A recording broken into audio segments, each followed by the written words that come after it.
Hello everyone, welcome back here to the channel again. Today I'm here with a couple of my friends. We're here to talk about the ongoing Euro 2020. I'm here with Izan. Andres. Simon. and Bas.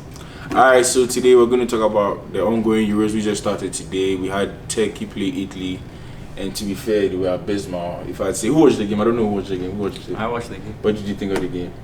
I was very surprised. Italy were well organized. Mm-hmm. They looked very good. Standout players? I have to say it was Spinazzola at left back. back. Mm-hmm. Very good player. He made all the good runs. He also helped facilitate some of the moves and some of the goals as well. Mm-hmm. Very impressive performance. You see Locatelli? Yes, of course. That guy was amazing. Young midfielder. Mm-hmm. Yeah, very promising player. What do you make of Turkey? I felt in the first half they played well, 0-0, but in the second half they just came in and they looked, Or I think Italy took the game to them. What did you make of it? I just think that Italy dominated the game very well. Burak Yilmaz, like the star player, was left isolated. No balls were coming to him. He couldn't do anything as well. Yeah. Did any of you guys really watch the game apart from him? I've seen the highlights. Mm-hmm. I would say that the standout player, as he said, Spinazzola was very well, but also I would like to give a shout out to Lorenzo Insigne. The guy is excellent on the ball. Yeah. He had a couple of chances in the first half. I feel like he had the first shot of the real chance in the game. In the first half. But like in the second half, I feel like as Italy grew more in the game, he started to attack more, and Insigne got his chance and he scored, and it was a really good goal. So for me, he was the play.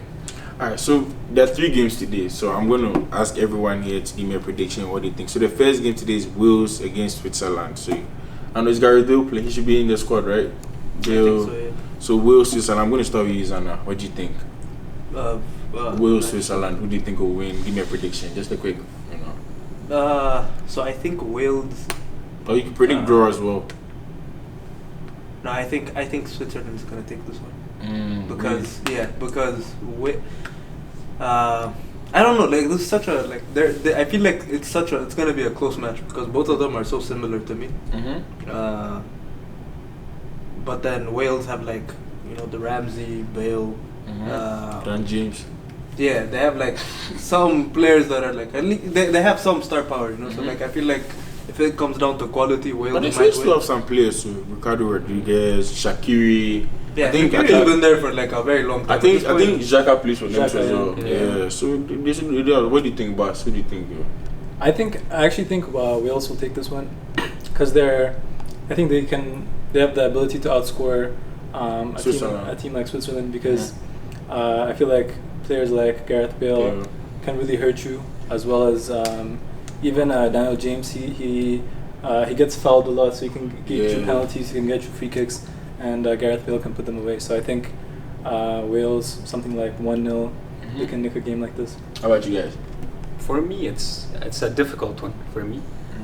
As you all remember, Wales were the surprise team of last year. Yeah, 2016. Yeah, we all remember them. Yeah. But I feel like, as a team as a whole, I feel like Switzerland might edge this one because I feel like they have more experience. I feel like if Wales get their chances, they might be more efficient.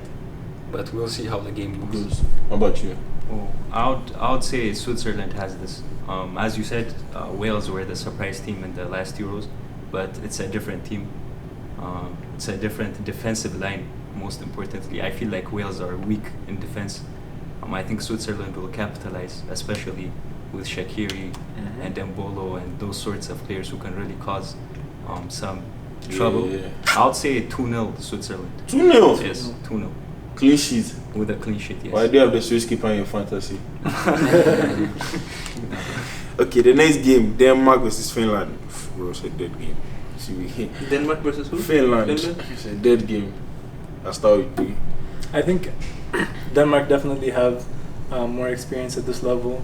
They have star power as well. They have much more star power than Finland. And I think they're going to really take this game. And it's going to be a convincing win, I think, for Denmark. So, do you have a prediction? Do you have scores? Yeah. Eriksen, Poulsen, who? Yeah, I think Poulsen can really do a lot of damage.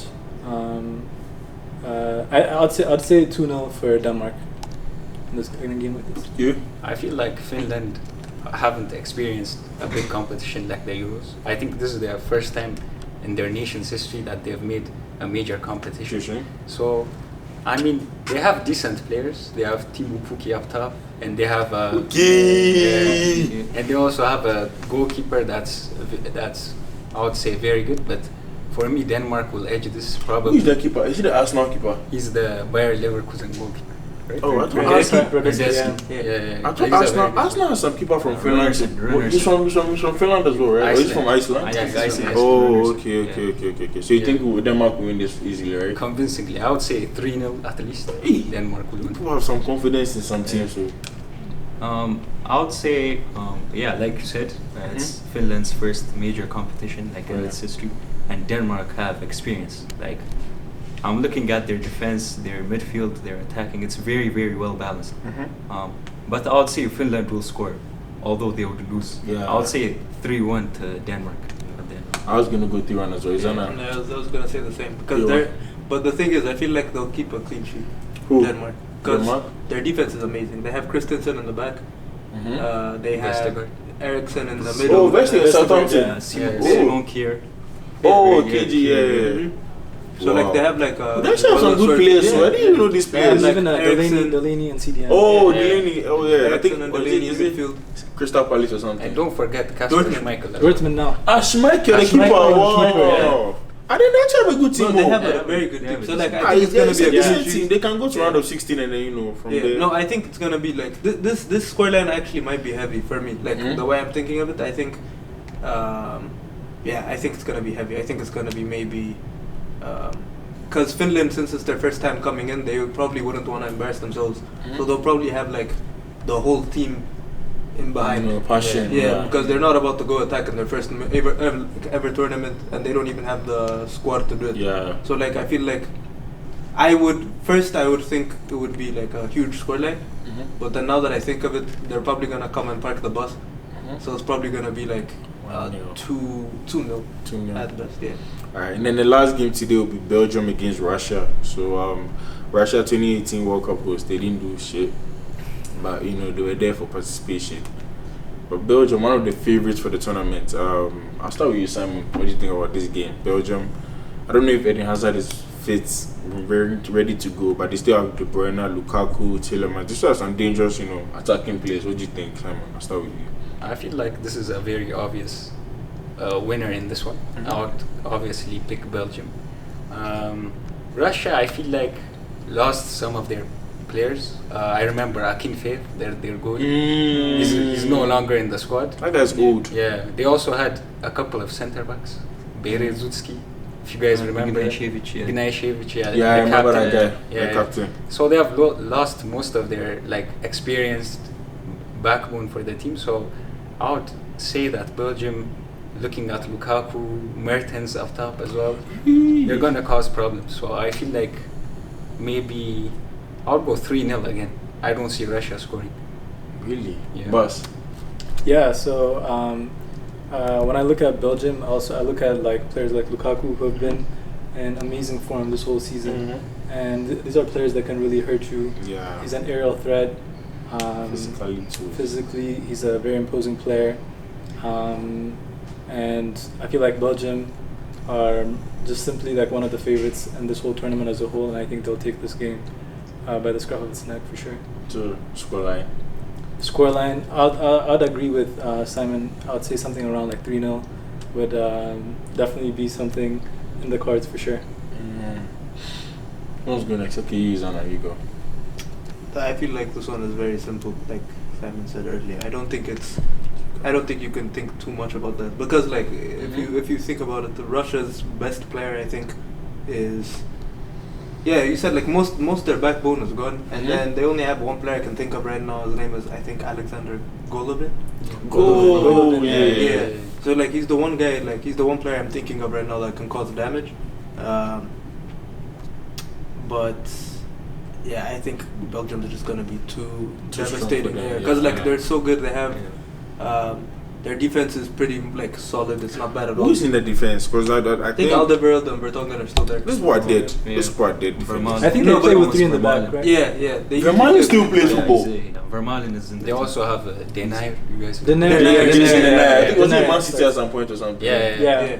So like they have a pretty good defense, and then even their midfield. I don't think the their defense midfield is already obviously. I personally don't think the defense is good. I think there is an aging back line because that defense we saw it at Tottenham Hotspur. You understand? Yeah, no, but then still, like I feel like The Denayer and like maybe one experienced centre back next to him would still be a pretty efficient.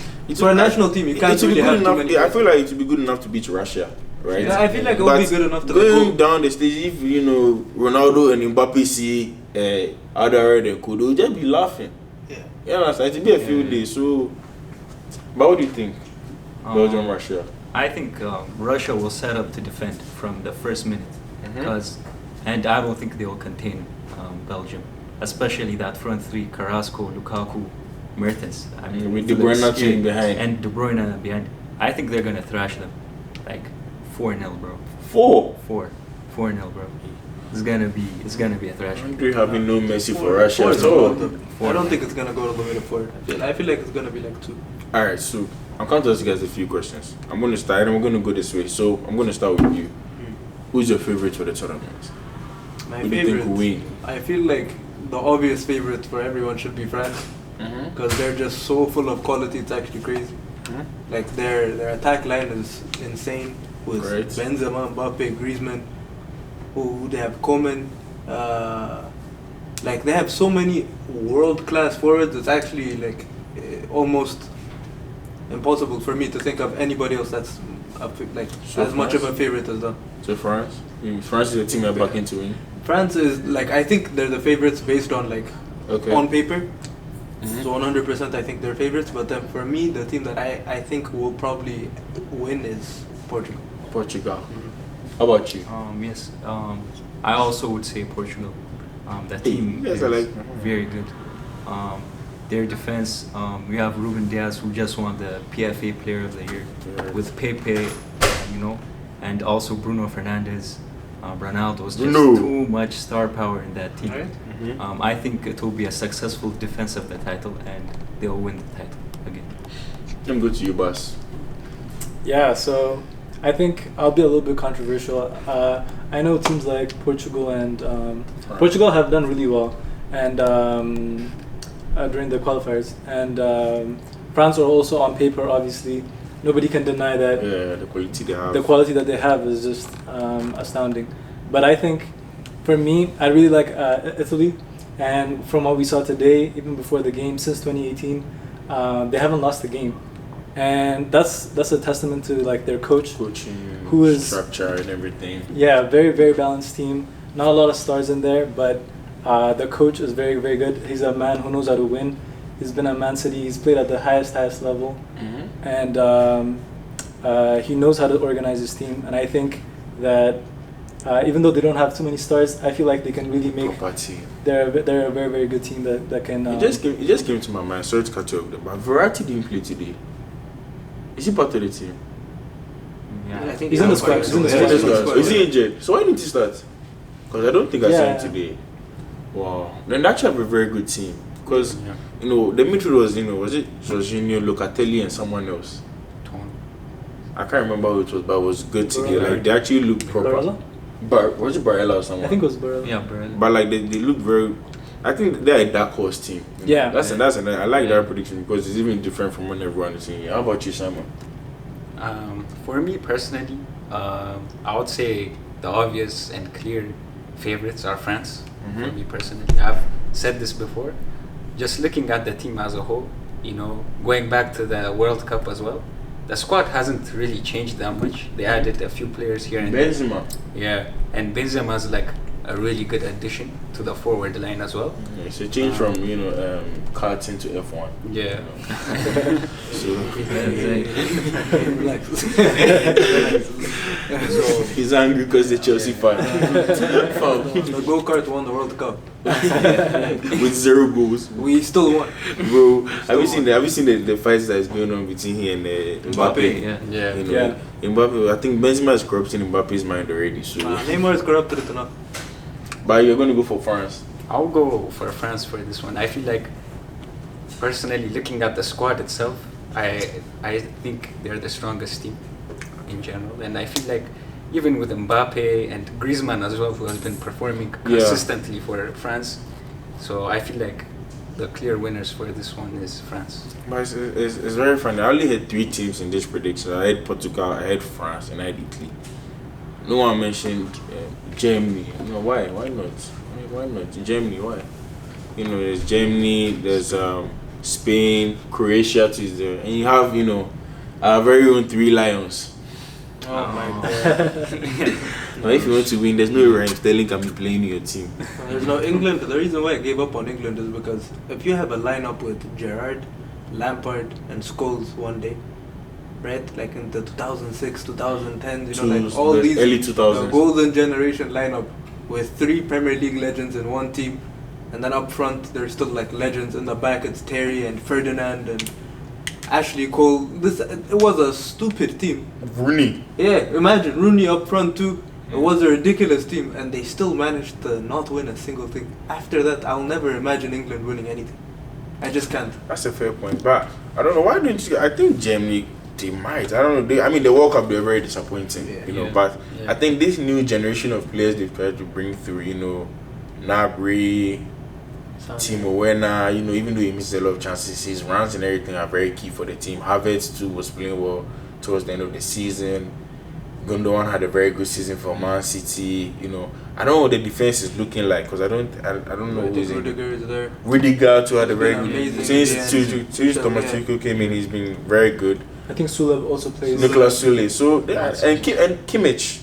I think he's their best player, hands down. Kimmich and Kimmich is their in the best midfield. player. Yeah. That'll be amazing. So it's going to be fun to see what goes on there. So now I'm going to ask, who's going to be your player of the tournament? I'll start with you, Simon. Player of the tournament. I don't know what to make of this. I feel like my answer might seem too obvious, but I feel like player of the tournament will probably be the top scorer of the tournament. So I'll go for Kylian Mbappe. I feel like... You don't think he'll win young player of the tournament rather? I feel like if Kylian Mbappe ends up being top scorer, he will collect 3 of the trophies. Young player, best feel player, like, and top I scorer. feel like even if he performs very well, once he's young, they rather give him the young player of the tournament and then give an experienced player who played well the player of the tournament. I just see them doing that. I don't know why, but I don't see how he wins player of the tournament and doesn't win young player of the tournament. I get your point. I feel like... Do you understand? And I don't think they want to give the 2 awards to one person as well. So, but I feel like he's played enough, he's to be played the considered World for Cup, the real one. and I feel like he's played enough to. is that okay? He's been on the limelight for long enough to be To be considered a senior figure. senior figure in the team. Yeah. Okay. But that's like, how long is it gonna take before they recognize I him? think it's an age. I felt it was an age thing. But if you talk about, picturing like what he looks like, then that's fine. So how about who's next? You? Yeah, so I have to agree with you honestly, because I don't see anybody else winning the player of the tournament besides Kylian Mbappe. Player of the tournament or young player? Player of the tournament, Okay. and that's only because, and I say that because France will create a lot of chances. They'll be scoring a lot of goals, and you'll see like Mbappe scoring a lot of goals, and he's gonna be a main performer. And he's a person. I think that France. Yeah, I don't think they will score a lot of goals. I think only when they face Hungary, because I don't think they will score more than 2 goals against Portugal. I don't even see them scoring 1 against Portugal, to be honest. If Portugal decide to play defensive, I don't think they can break Portugal down. And then Germany, if Neuer has a very good day, you might not score. Do you understand? But I think Hungary is where they can win the game 5-0 and then he can get back on the whole. And when you have a group like that, it's really going to get difficult in the round of 16 because the group stage is supposed to be the easy one. So I don't know with this Mbappe prediction, but it'd be nice to see him. How about you? For me, I know it probably will sound like a little that's what I like. off, what people controversial. expect, but I'll put 2 people above Mbappe. Who? One, I think, is probably like my favorite for me. Like out of the 2, the one that I think will probably win it is Bruno Fernandes. Bruno, because he's gonna tell them. Because the thing is, They Portugal don't has a they chance do not of winning the Euros. For me, Portugal has the highest chance because if you think about it, their team is so perfectly balanced. They have Cancelo, Diaz, Pepe, and Ricardo Pereira. they have a wealth of defensive midfield options. And then they have Bruno Fernandes. And Bruno Fernandes has to work with Felix, Bernardo Silva. He's not working with Fred and McTominay. Ronaldo. He's not working with Fred and McTominay. He's working with some of the most lethal finishers in Europe. Fred. And he's already, like, imagine, he came to Man United with a team full of, like, let's say, like, good strikers, right? Yeah, but nobody's on the Ronaldo level. Yeah, now it's Ronaldo. So every cross this guy puts in, and we all know it's full of quality, it's probably going to be headed in by Ronaldo. Yeah. So, like, that's going to increase his numbers. So he's my favorite. And then, apart from him, the one that I think is, like, the unexpected favorite for me would be Kai Havertz. Because I feel like for Germany... Chelsea bias, please. No. Let me tell you why. Because for Germany, he, for some reason, he is so on form for Germany. Every time he plays, he's so threatening when he plays for Germany. Like, I'm not saying, like, he'll be the top scorer or something. But then, if Germany go far, it will probably be because he's in the front line. So that's my point. Can Havertz win young player of the tournament? Yeah. So but Kai Havertz and Mbappe like the same age, Yeah. So yeah, but he's not considered a senior player like Mbappe. No, but it just depends on how well he does. Because if he does better than Mbappe and he still wins young player and then Mbappe wins player of the year, that's player of the Euros. That's kind of it won't like sit well with the fans. Hey. Everybody was about who is Havertz compared to Mbappe. Everybody will like no, but for the tournament. Because like if Havertz blatantly does better than, like outright he does better than Mbappe, and then they still give him a young player and then they give Mbappe the best player. How much Andreas? For me, I'm going to go for the GOAT. Cristiano Ronaldo is going to win player of the tournament. Simple. As simple as that. When was Argentina part of Europe? I was thinking. Yeah, I mean, you can't miss Argentina. They don't have any trophies. Simple. Yeah. We end the video. We'll leave the video here. Thank you guys so much for watching. It's been fun having the guys here. I'll put their socials in the description because some of them are looking for. Anyway, just to be serious, thank you guys for watching. Please make sure you like, comment, and subscribe, and we'll see you lot another time.